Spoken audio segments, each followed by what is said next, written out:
Transportation charges तुमचे 100 रुपये addition होतील. बरोबर.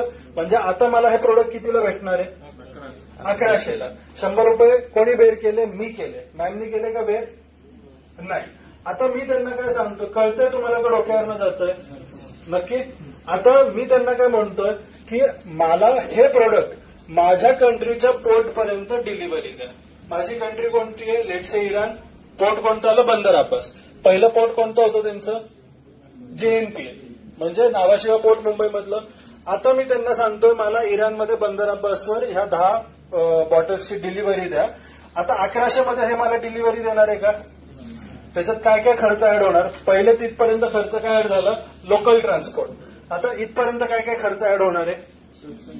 शिपिंग, फ्रेट, कस्टम क्लिअरन्स, सीएचचा खर्च, बरोबर. काय अजून? इन्शुरन्स. या सगळ्या गोष्टी ऍड होणार आहे. आता 200 रुपये वाढले. प्रोडक्टची कॉस्ट किती झाली? 1300. 100 रुपये ट्रान्सपोर्ट, 200 रुपये क्लिअरन्सचा खर्च. किती प्रोडक्टची कॉस्ट झाली?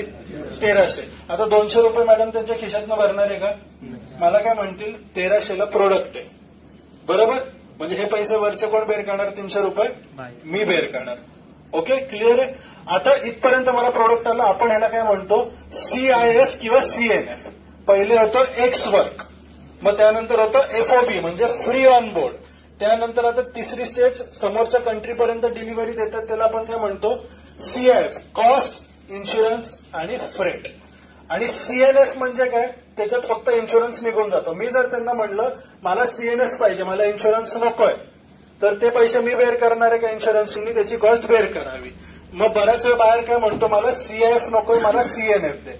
मग CIF म्हणजे काय? Cost, insurance, freight. आणि CNF मागितलं म्हणजे काय?